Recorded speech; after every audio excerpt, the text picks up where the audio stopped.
All right, welcome to episode 9 of this video of my journey through grief and finding healing after losing a child, and track 9 of my album that I wrote for my precious Blakely called Blakely May.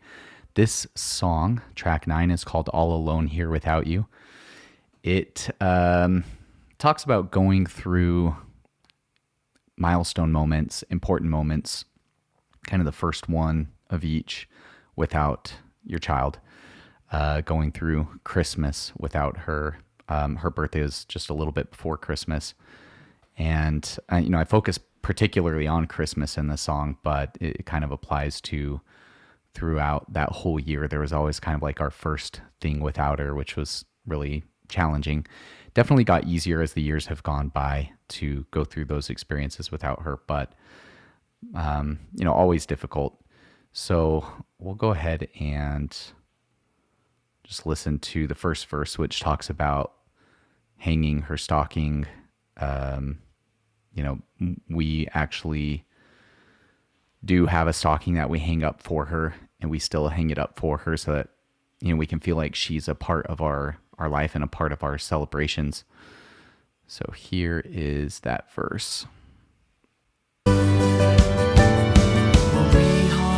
Talking with care, as if we knew you'd be there.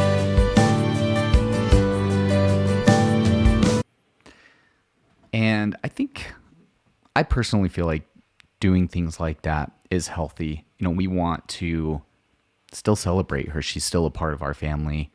Even though we aren't going to see her for a very long time, I still believe that she's around us and that she's with us, and including her in things is a healthy way of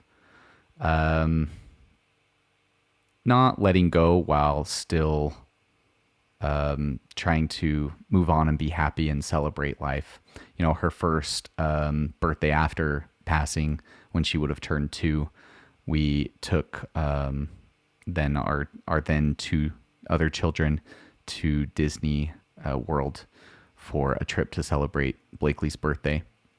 So we always do something on the anniversary of her passing and on her birthday to celebrate her life as a family and keep her close to us.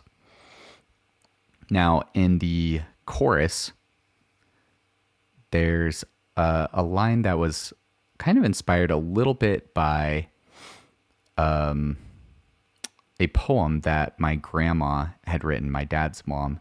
She wrote a lot of poetry, and I have a book filled with her poetry. What I want to do is eventually turn some of her poems into songs and do a whole album of her poems.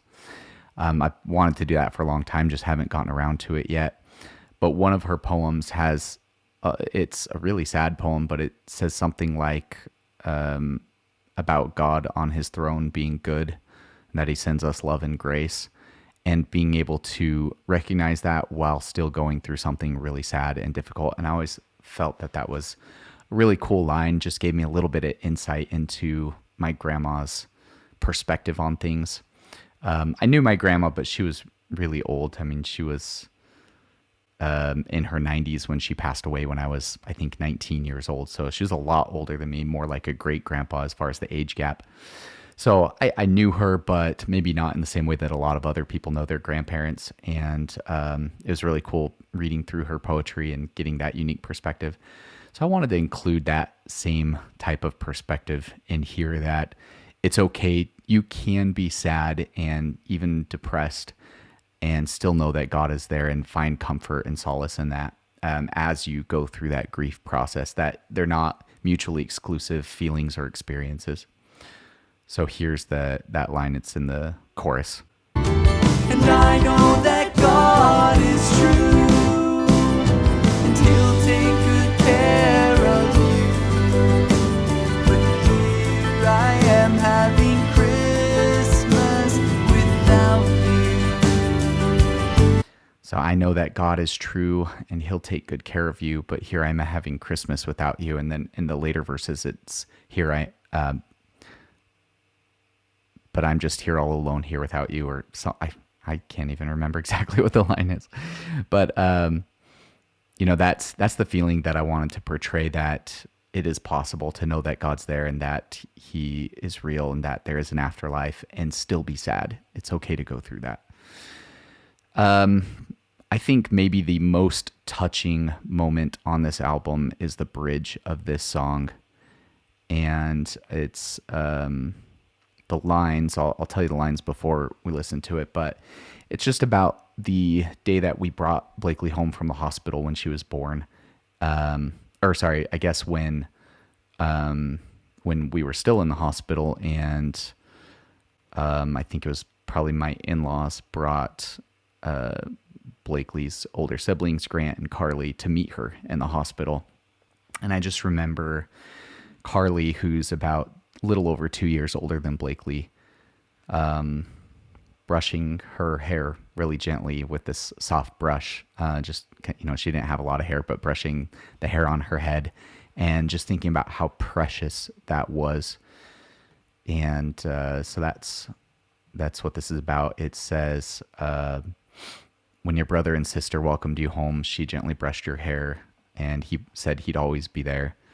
I guess maybe it was at home, not in the hospital. I can't remember at this point, but based on the lyrics, it was at home. So here's how that goes. When your brother and sister welcomed you home,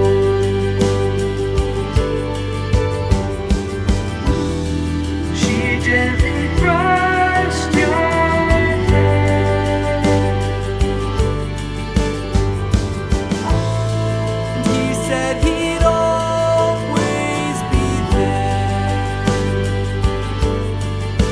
And then it goes into the last chorus and then kind of the outro of the song. And this is one of the few songs that does not have anything hidden at the end or anything really quiet like a cover or part of that MIDI track. So it just ends with the regular instrumentation and then the reverse guitars fading out or continuing on while everything else fades out.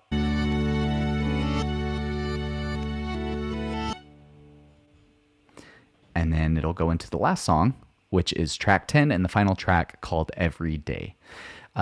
This album will be released on July 10th, so I'll have the information in the description for pre-ordering it, or where you'll be able to listen to it, stream it on any platform that you listen to music on. So look out for that. 25% of any of the profit that I make on this will go towards researching SIDS and SUDC. And so part of this is, I have a goal to help the research, assist in the research in any way I can of figuring out why babies and children sometimes pass away in their sleep without an explanation for why. And so if you're able to even just stream this, that will contribute to that. And we'll see you on the next and final video of this series. And I know that